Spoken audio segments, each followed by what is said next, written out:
Merci à vous, Président. Merci à vous d'avoir la gentillesse de m'écouter.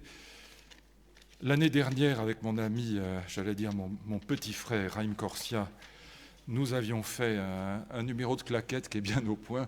On avait évoqué des sujets lourds, mais avec l'humour de Raïm, ça passe toujours mieux. Là, aujourd'hui, je suis tout seul. Je le regrette parce qu'il est occupé ce matin, mais il sera là cet après-midi. Et nous avions parlé, et je voudrais repartir de là, des différentes formes d'antisémitisme qui traversent encore aujourd'hui la société française. Alors je rappelle pour mémoire, mais je ne vais pas... Oui, vous voulez dire que c'était mal réglé? Il y a un monsieur qui me fait signe de remettre les... Voilà. L'école de signes, là où il faut... Vous m'entendez mieux comme ça? Bon. Merci à vous. Et donc, j'avais repéré, d'ailleurs je crois que c'était aussi avec Dominique Régnier qui avait fait, donc un politologue, un de nos professeurs de sciences politiques, qui avait fait un travail extrêmement intéressant sur l'antisémitisme en fonction de l'appartenance partisane et religieuse. Quelles sont les religions les plus antisémites, si je puis dire, quels sont les partis politiques les plus antisémites ou les moins antisémites. Et donc nous avions fait un travail sur ce sujet évidemment lourd. Et je voudrais rappeler très simplement la typologie, les différents types d'antisémitisme que nous connaissons tous ici, mais avec une question, puisque c'est la question du jour, est-ce que la France est un bon pays pour lutter contre l'antisémitisme? Est-ce que la tradition française, est-ce que l'histoire culturelle et politique française, l'histoire philosophique aussi, l'histoire des idées en France, est-ce que la France est un bon milieu pour résister à l'antisémitisme et à quel type d'antisémitisme? C'est la question qui servira de fil rouge à mon exposé et j'essaierai de ne pas parler trop longtemps. L'antisémitisme chrétien traditionnel, repérons les différentes formes, il a quasiment disparu. Le thème du peuple déicide, si vous lisez Vatican II, c'est largement exterminé, si je puis dire, par le pape lui-même, qui rappelle qu'évidemment, même si ce sont les Sadducéens qui ont conduit au procès du Christ, il est évident que ce ne sont ni tous les Juifs de l'époque, ni a fortiori les Juifs d'aujourd'hui, et que le thème du peuple déicide est un thème absurde et que cet antisémitisme chrétien est dénoncé par l'Église dès les années 60, dès Vatican II. Et c'est vrai que s'il est résiduel, c'est vraiment pas le sujet aujourd'hui. L'antisémitisme hitlérien, là aussi, dans la France d'aujourd'hui, Hitler est quand même pas le personnage le plus populaire qui soit. Donc cet antisémitisme-là, il est fort heureusement résiduel. Ce qui est plus inquiétant, c'est ce qu'on voit apparaître, troisième forme d'antisémitisme aux États-Unis, avec le mouvement Nation of Islam de Louis Farrakhan, dans les années 60-70, celui qu'on va appeler le Hitler noir. Et là, vous voyez apparaître un thème qu'on va retrouver chez Dieudonné, c'est le thème de la querelle des mémoires. Qu'est-ce qui est pire? Est-ce que c'est la Shoah? Est-ce que c'est l'esclavage? Est-ce que la Shoah a occulté l'esclavage? Voilà, cette compétition absurde entre les victimes va entraîner un type d'antisémitisme nouveau qui apparaît aux États-Unis, qui est très fort aux États-Unis, et puis qu'on va retrouver en effet dans certains spectacles. Et ça n'est pas un hasard si Manuel Valls a eu le bon goût, j'allais dire, et l'autorité et le courage d'interdire les spectacles de Dieudonné. Et puis nous avons évidemment une quatrième forme d'antisémitisme, c'est celui qui marque l'islam radical, l'islamisme. Et cet antisémitisme, ce que montre l'enquête de Dominique Régnier, c'est qu'il est très fort en fonction de l'appartenance religieuse. Plus on est pratiquant et plus on est fanatiquement islamiste et plus on est antisémite, avec évidemment aussi l'antisionisme qui s'y associe. Et je dirais, je n'en avais pas parlé, mais je le vois aujourd'hui de plus en plus, une cinquième forme d'antisémitisme, c'est ce qu'on a appelé l'islamo-gauchisme. La manière dont Finkielkraut a été reçu à Nuit debout m'a quand même beaucoup inquiété. Je trouvais que c'était extrêmement désagréable, détestable. Qu'allait-il faire là-bas? C'est une drôle d'idée, mais il avait bien le droit. Et donc la manière dont il a été reçu était assez suspecte à mes yeux. Et donc cette espèce d'islamo-gauchisme avec cette haine d'Israël, cet antisionisme qui cache la plupart du temps l'antisémitisme, me paraît aussi un élément à prendre en compte. Alors question, est-ce que la tradition française, est-ce que l'histoire de France, elle est propre à lutter contre ces formes d'antisémitisme, celles qui restent aujourd'hui dominantes? Les deux premières, encore une fois, me paraissent simplement résiduelles, une forme de sénilité et de gâtisme, mais les autres sont hélas bien présentes aujourd'hui dans la société française. Et qu'est-ce qu'on peut faire? Et qu'est-ce que c'est que la France, intellectuellement, historiquement? surtout intellectuellement, c'est mon fonds de commerce, si je puis dire, mon métier. La France, il faut quand même se le dire, il n'est pas la peine de se cacher les choses. La France, elle est catho-républicaine, d'abord et avant tout. La France moderne, elle est catholique et républicaine. On voit bien que mon ami François Fillon en est l'incarnation parfaite aujourd'hui. Catholique et républicaine, elle est la fille de l'Église et la mère de la République. Est-ce que fille de l'Église et mère de la République, c'est bien pour lutter contre l'antisémitisme aujourd'hui ? Question que je pose très clairement, très brutalement, mais ce n'est pas la peine de tourner autour du pot. Vous trouvez deux idées fondamentales dans la tradition française, l'une qui vient en effet des évangiles, mais enfin le christianisme est une secte juive, donc rassurez-vous, on reste en famille, et Jésus n'est qu'un rabbin parmi les rabbins. Et donc on trouve une idée qui est extrêmement forte et qui va être à l'origine de la laïcité. Contrairement à ce qu'on croit, l'origine de la laïcité républicaine est une origine chrétienne. Et si vous regardez dans l'évangile de Marc, au verset 7, eh bien, vous voyez que Jésus, qui est suivi par les Sadducéens et les pharisiens, comme toujours, eh bien, les Sadducéens disent à Jésus, « Mais enfin, tes amis sont passés à table, c'est scandaleux, sans se laver les mains. » Et Jésus leur dit, « Mais rien de ce qui vient de l'extérieur ne peut vous souiller. C'est le cœur qui est souillure, c'est le cœur qui peut être impur, c'est le cœur qui peut avoir des mauvaises intentions. » Et dans l'évangile de Jean, vous ne trouverez jamais de juridification de la vie quotidienne. Lorsque le plus bel épisode des évangiles, c'est la femme adultère, la parabole de la femme adultère, Jésus renvoie au forum intérieur. Et le fait qu'il n'y ait pas de juridification de la vie quotidienne et qu'on revoie les individus au forum intérieur, c'est l'origine de la laïcité, rendre à César ce qui est à César. Et donc, en ce sens-là, oui, la France, la laïcité française, elle est fille de l'Église. Ce n'est pas la peine de se cacher les choses. Et même si je parle devant vous, je dois le dire, c'est l'héritage chrétien qui est dominant dans cette affaire de la laïcité. Et puis, évidemment, l'idée républicaine. Et l'idée républicaine, Tocqueville le dit dans La démocratie en Amérique, l'idée républicaine et notamment la Déclaration des droits de l'homme, on va laisser les personnes s'installer parce que si j'étais dans ma classe, je vous gronderais. On demande à nos enfants d'être à l'heure et de se conduire convenablement, et les gens arrivent en troupeau à n'importe quelle heure. Non, et c'est vrai, quoi, le vieux prof que je suis n'aime pas ça. Mais bon, je ferme la parenthèse. Ah non, mais c'est vrai, il faut respecter nous-mêmes ce qu'on demande à nos enfants de faire.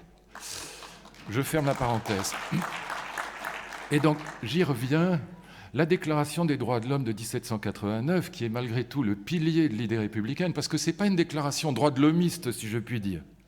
Réfléchissez bien à ça, ce que mon vieil ami Claude Lefort avait très bien montré en parlant de l'humanisme abstrait de la Déclaration des droits de l'homme. Qu'est-ce que ça veut dire ? La Déclaration des droits de l'homme, c'est un héritage chrétien. Tocqueville l'avait très bien dit dans La démocratie en Amérique. L'égalité devant la loi n'est que la sécularisation, la version sécularisée, laïque, sans Dieu, de l'égalité des créatures devant Dieu. Et la Déclaration des droits de l'homme de 1789, elle signifie l'anticommunautarisme français. C'est ce qui nous sépare du communautarisme qui préside à l'organisation des communautés immigrées en Angleterre, aux États-Unis, en Allemagne. Quand vous êtes à Chinatown ou à Little Italy à New York, vous êtes dans une communauté italienne ou chinoise à 100%.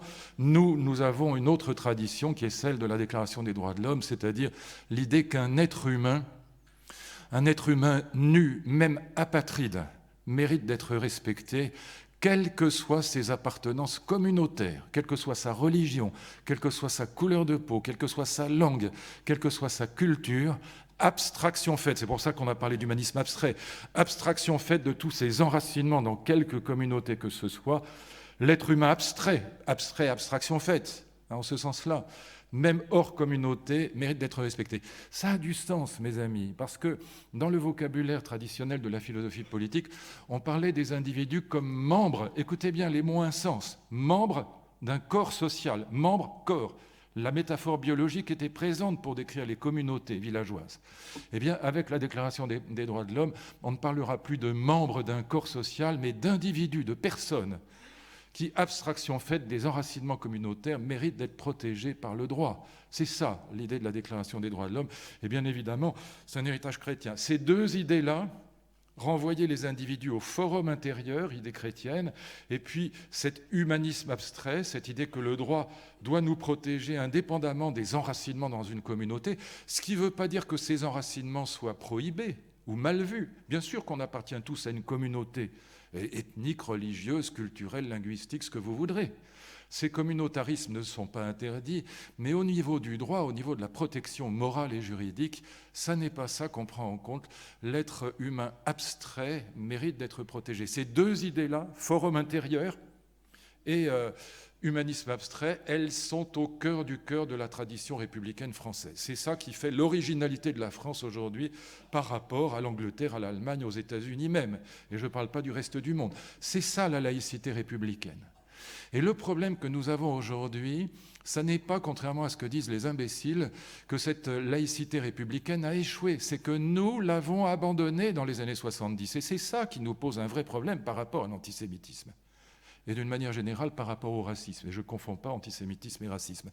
Mais nous avons abandonné l'idée républicaine dans les années 70, dans l'après-68, au profit du droit à la différence, au profit d'un retour au communautarisme. Par exemple, dans l'éducation nationale, au lieu d'intégrer et même d'assimiler les étrangers qui ne parlaient pas le français, on a mis en place des cours pour les étrangers dans la langue maternelle. C'est une énorme erreur. Il fallait les intégrer, mais pour eux-mêmes, ce n'est pas pour défendre de manière césaro-papiste le modèle français, mais pour les étrangers eux-mêmes et pour les enfants, c'était absolument crucial de les adapter, de les intégrer et même de les assimiler dans la langue française. Au lieu de faire ça, l'idéologie du droit à la différence a conduit à ce qu'on fasse des cours en langues étrangères. C'est une erreur totale. Et donc on a abandonné l'idée républicaine au profit du droit à la différence, qui est devenue d'ailleurs erreur monumentale, une différence des droits. On peut évidemment être féministe. Dieu sait qu'on a parfaitement le droit, et je dirais même le devoir d'être féministe au sens où on milite pour l'égalité homme-femme. Mais la loi sur la parité, qui du reste n'a pas changé grand-chose à l'Assemblée nationale, comme vous pouvez le constater, la loi sur la parité, c'est un refus. Elisabeth Badinter a raison. C'est un déni de l'idée républicaine. C'est-à-dire qu'on passe du droit à la différence des droits. On fait une politique de quotas.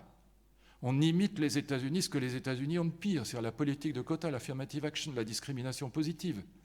Et là, on recrée des communautarismes. Et donc, on a abandonné l'idée républicaine. On a commis deux autres erreurs qui sont funestes à mes yeux. Et la première erreur, c'est d'abandonner l'idée républicaine, d'abandonner le projet, d'intégrer. Et d'ailleurs, j'ajoute une chose, mes amis, parce que c'est très important, et là où Marine Le Pen se trompe, ce n'est pas l'immigration qui vient le problème, c'est le défaut d'intégration de l'immigration passée, le vrai problème. Ce n'est pas l'immigration qui vient, ce n'est pas les Syriens le problème. Il peut y avoir des problèmes, mais ce n'est pas le problème fondamental. Le problème fondamental, ce sont ces jeunes de 3e, 4e génération, ces Mohamed Merah, qui sont français, mais qui ne sont pas, qu'on a eu le tort de ne pas intégrer. Et pourquoi ? Et c'est la deuxième erreur. Elle est très bien décrite par un député communiste que je cite souvent, André Gérin, qui a écrit un livre important sur Vénissieux, sa commune. Les ghettos de la République s'appelle ce livre, je vous le conseille vivement.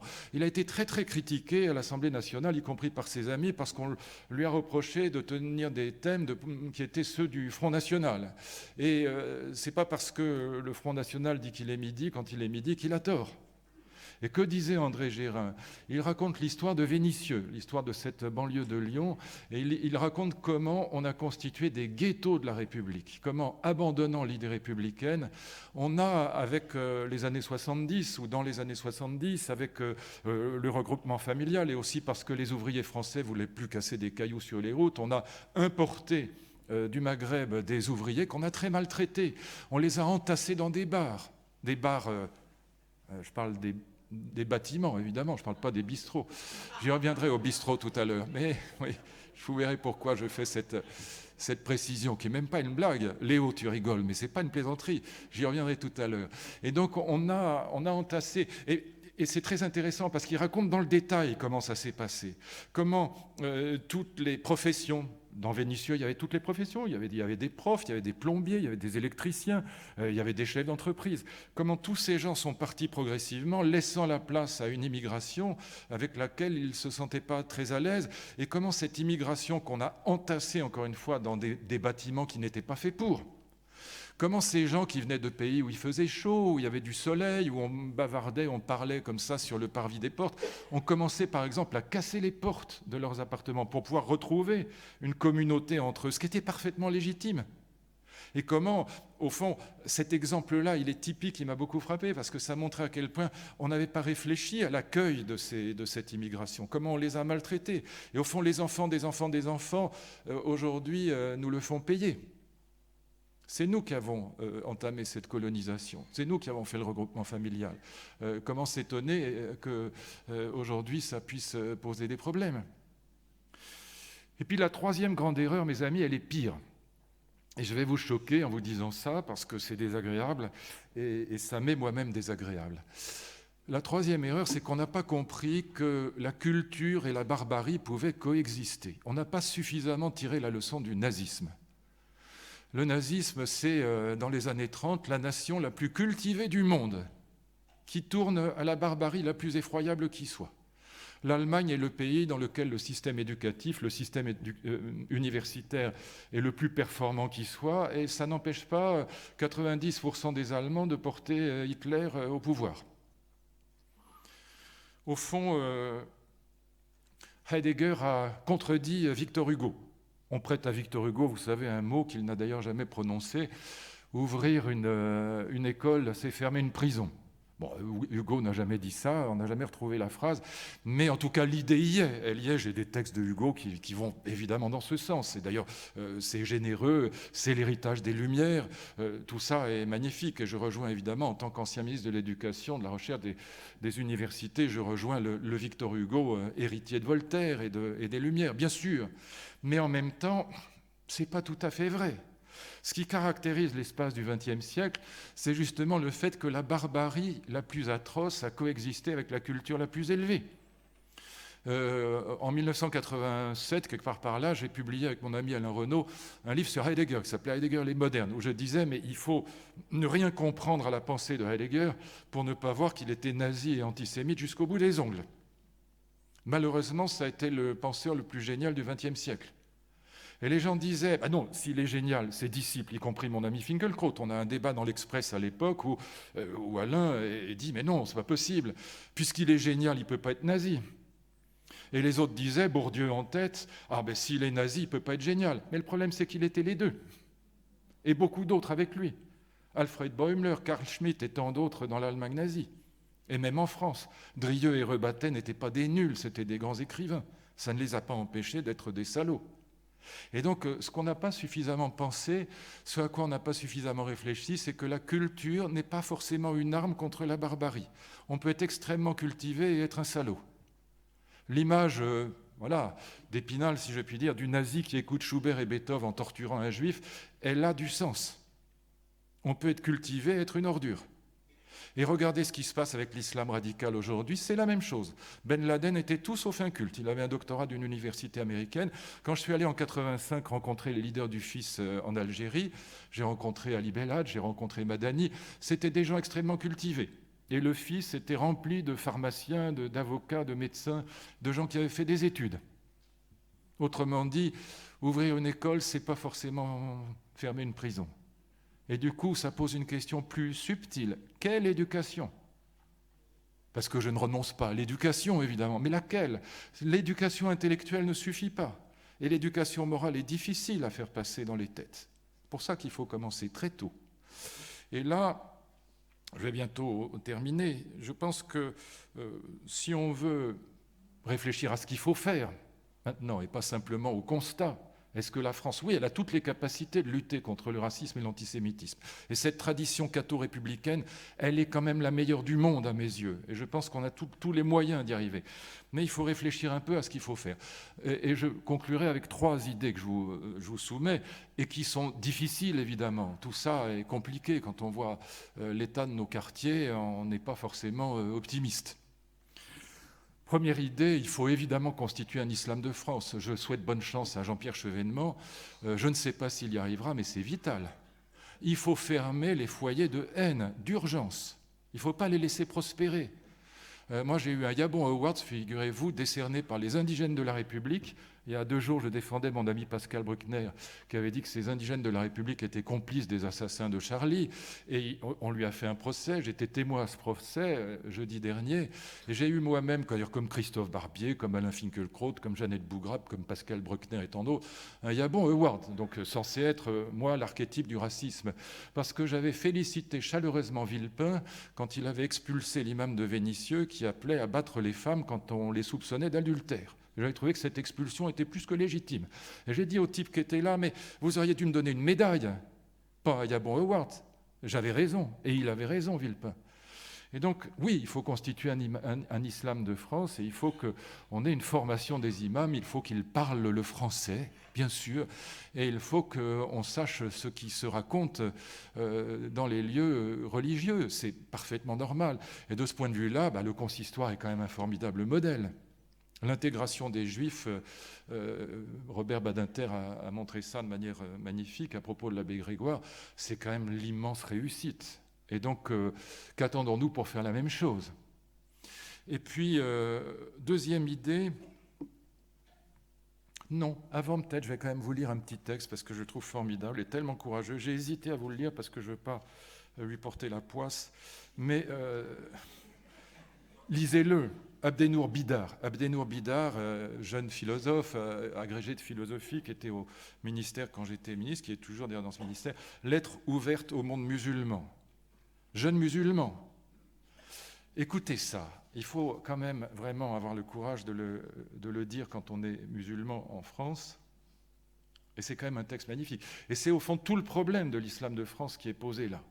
Écoutez-le bien parce que voilà, c'est risqué de dire des choses comme ça. Mon ami Malek Chebel, qui vient de nous quitter, disait la même chose, mais ils étaient peu nombreux. Et la question du nombre est importante. Mahouma, la communauté des musulmans, c'est l'humanité. L'humanité de ces femmes et de ces hommes de progrès qui portent en eux la vision du futur spirituel de l'être humain. Mais ils ne sont pas encore assez nombreux, ni leurs paroles assez puissantes. Il s'adresse évidemment à ses amis musulmans, à ses frères. Tout cela, dont je salue la lucidité et le courage, ont parfaitement vu que c'est l'état général de la maladie profonde du monde musulman qui explique la naissance des monstres terroristes au nom d'Al-Qaïda, Al-Nosra, AQMI ou État islamique. Ils ont bien compris, donc ces musulmans lucides, ils ont bien compris que ce ne sont là que les symptômes les plus graves et les plus visibles sur un immense corps malade, dont les maladies chroniques sont les suivantes. Et là, Abdenour Bidar va énumérer les maladies chroniques du monde musulman aujourd'hui. Courage. Voilà les maladies chroniques. Impuissance à instituer des démocraties durables dans lesquelles est reconnue comme droit moral et politique la liberté de conscience vis-à-vis des dogmes de la religion. Prison morale et sociale d'une religion dogmatique, figée et parfois totalitaire. Difficulté chronique à améliorer la condition des femmes dans le sens de l'égalité, de la responsabilité et de la liberté. Impuissance à séparer suffisamment le pouvoir politique de son contrôle par l'autorité de la religion. Incapacité à instituer un respect, une tolérance et une véritable reconnaissance du pluralisme religieux et des minorités religieuses, chrétiens, juifs dans les pays musulmans. Incapacité enfin à sortir de la conviction farouche, incrustée chez la plupart de tes fidèles, et jamais remise en question que l'islam est la religion supérieure à toutes les autres, qui n'a et n'aura jamais de leçons à recevoir de personne, ni jamais le moindre enrichissement spirituel à attendre de l'extérieur. Depuis le XVIIIe siècle en particulier, il est temps de te l'avouer enfin, tu as été incapable de répondre aux défis de l'Occident. Soit tu t'es réfugié de façon infantile et mortifère dans le passé, avec la régression intolérante et obscurantiste du wahhabisme qui continue de faire des ravages presque partout à l'intérieur des frontières, soit tu a suivi le pire de cet Occident en reproduisant lui-même les nationalismes, etc., etc. Ça vaut la peine de lire ça. Tout petit texte, mais vraiment formidable, courageux. Si on avait une manif de 300 000 musulmans à Paris portant ce petit livre-là, d'abord nous les aimerions, la fraternité reviendrait. Et le monde musulman en serait secoué, dans le bon sens. C'est ça l'essentiel. D'où, en effet, réforme de l'islam de France. Deuxième élément, et j'aurai bientôt fini, j'ai regardé les programmes de l'éducation nationale, les nouveaux programmes d'éducation civique de 2012.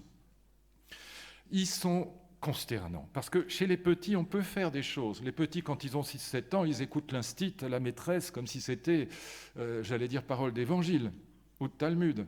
Et donc, ils sont là, tout prêts à recevoir la bonne parole. Et dans ces programmes, tenez-vous bien, je les ai regardés de près. C'est mon métier. J'ai regardé les programmes. Le mot antisémitisme n'apparaît pas, le mot racisme n'apparaît pas, le mot crime contre l'humanité ou l'expression crime contre l'humanité n'apparaît pas. Et j'ai dit ça l'autre jour à France Info. Et le lendemain, il y a le crétin de service qui m'a repris, celui qui fait le, je sais pas quoi, le vrai du faux, et qui a dit « Ah oui, Luc Ferry a raison, les mots que je viens de citer ne sont pas dans les programmes, mais il exagère parce qu'il y a le mot discrimination. » Mais c'est hallucinant de conneries, pardon de le dire aussi brutalement, comme si ce qui s'est passé à Auschwitz ou avec le massacre des Arméniens relevait de la discrimination. Je veux dire, le concept de discrimination, c'est à l'entrée des boîtes de nuit, c'est l'inégalité homme-femme, mais ce n'est pas l'extermination des Arméniens, des Juifs ou des Tutsis. Ça n'a rien à voir. Et donc dire qu'on va remplacer ces questions fondamentales des crimes contre l'humanité par le mot discrimination est un signe des temps. Et dans la première mouture du programme d'histoire de 4e, ça a été changé parce que Chevènement, Bayrou et moi, on a fait une pétition qui a été signée par 100 000 personnes. Mais ça vous donne l'inspiration initiale des programmes. L'Europe des Lumières, c'est le cœur du programme. Le programme de 4e en histoire au collège, c'est l'Europe du XVIIIe siècle. Le thème général, tenez-vous bien, dans la première mouture, c'était « L'Europe domine le monde, la colonisation, la traite négrière ». Il n'y avait que ça. Rien sur la révolution scientifique, rien sur la naissance de la République, des droits de l'homme, de la démocratie, pas un mot sur Voltaire et Rousseau.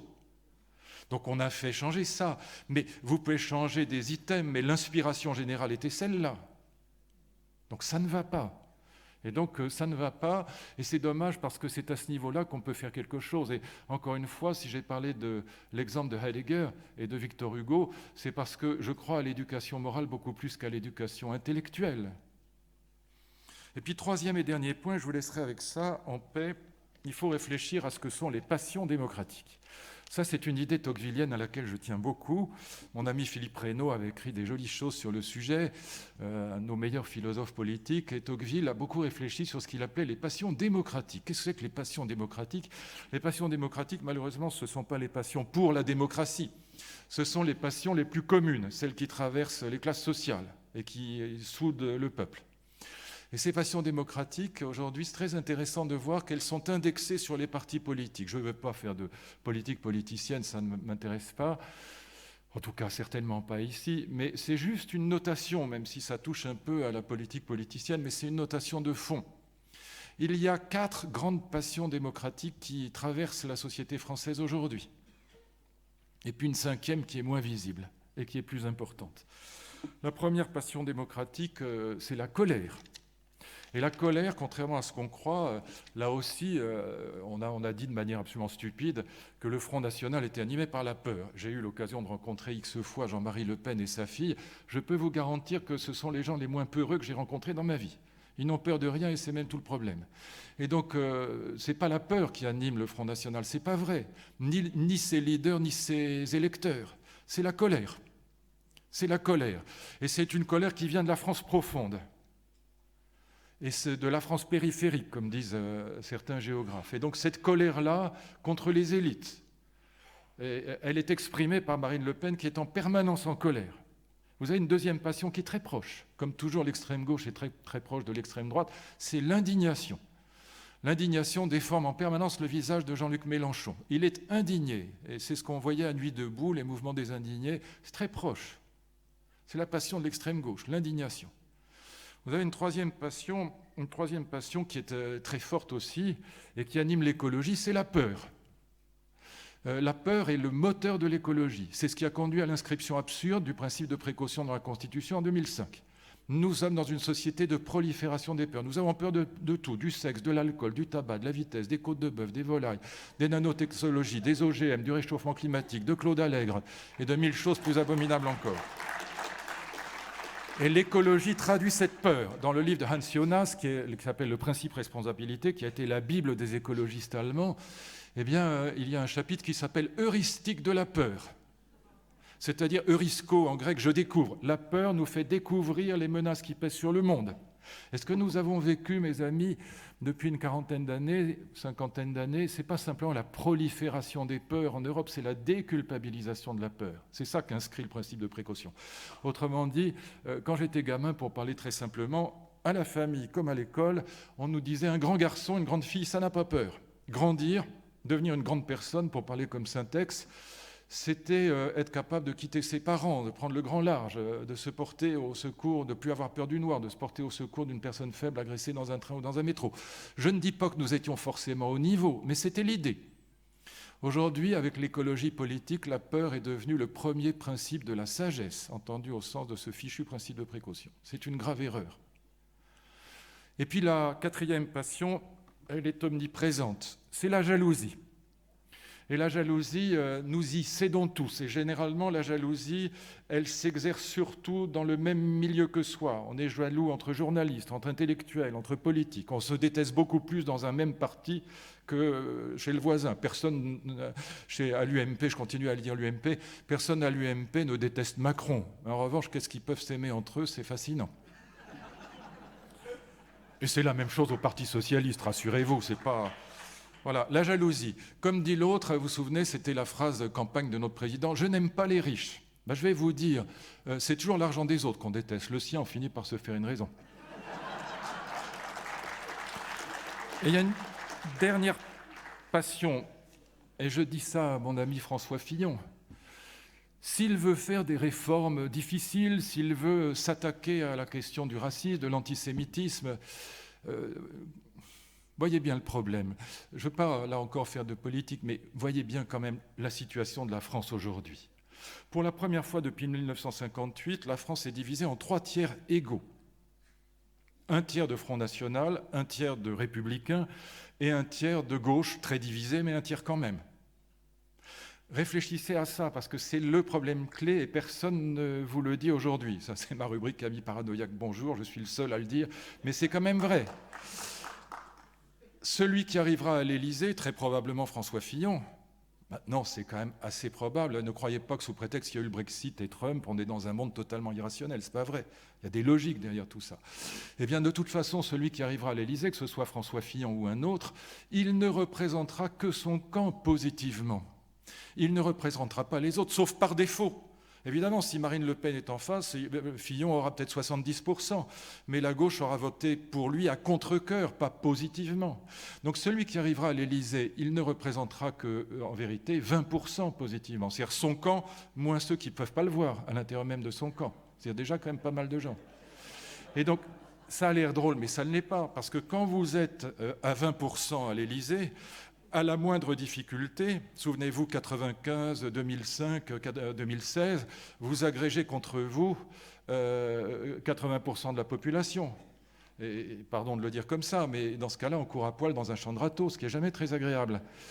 Eh bien, il y a une 5e passion, mes amis, et c'est celle-là avec laquelle je terminerai, et je vous laisse cette fois-ci vraiment en paix, c'est la fraternité, c'est l'amour qui s'est développé dans les familles. J'ai écrit 4 livres sur l'histoire de la famille moderne, sur la naissance du mariage d'amour.